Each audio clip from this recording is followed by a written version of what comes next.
Грек жылы УМАС студенті Мора Мюррей жоғалғаннан 8 жыл өткен соң интернетте бірнеше қорқынышты бейнелер пайда болды.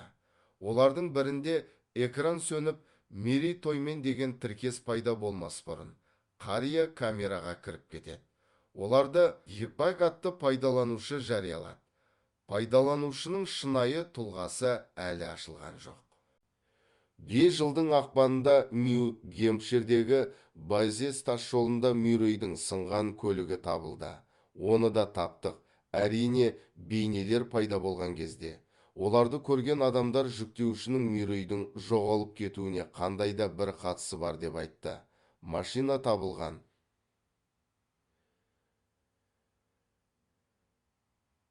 Шердегі тас жолға сілтеме болып көрінетін пайдаланушы аты теорияның отына май құйды.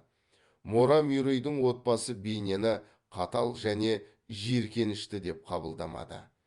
Тергеушілер бейне жазбаларды қарап шыққаннан кейін, олар дәлел ретінде қолдануға болатын ештеңе жоқ екенін айтты.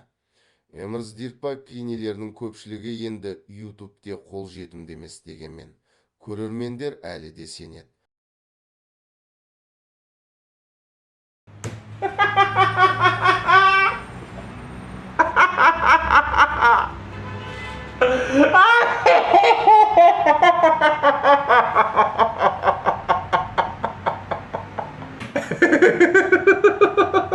Oye, verga, qué rápido. Este fue un screamer con eyaculación precoz.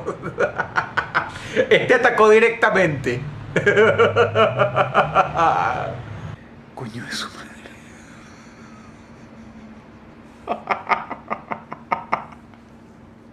El coño de tu madre. Esto es un... ¡Ah! ¡No, marico! ¡Ah! ¡Ay, coño de su madre!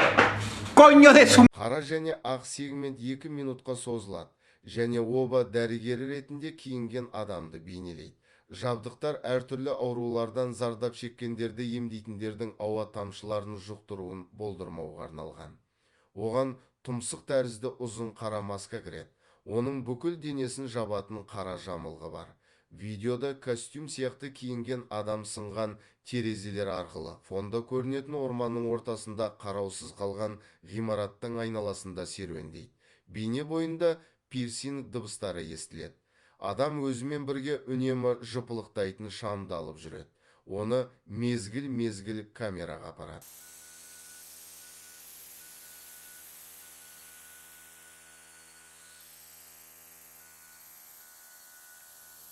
Видеода Жапонияда орын алған кісі өлтіру оқиғасына қатысты теориялар бар. Мультфильм кейіпкерлері бейнені жауып тастады, бірақ сіз естіген дыбыс нақты.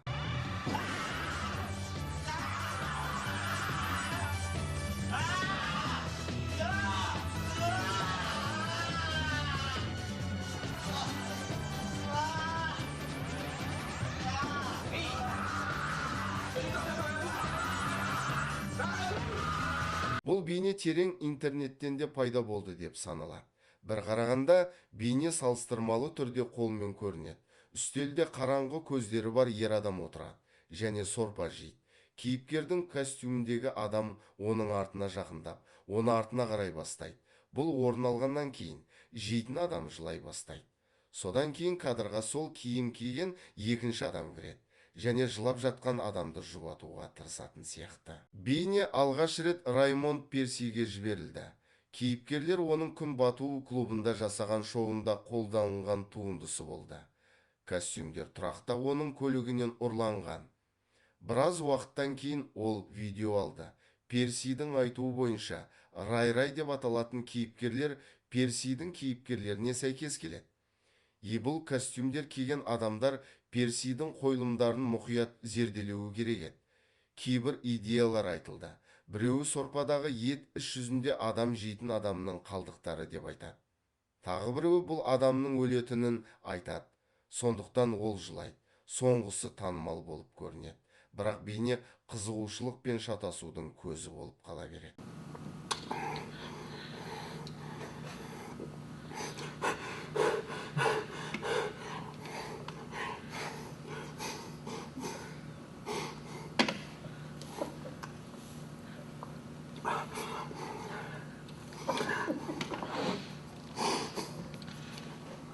осындай видеоларды қаласаң комментке қандай видео көргің келетінін жазып кет және оны өте қорқынышты оқиғасы бар видеоны және осының бөлімін көргің келсе каналға тіркел.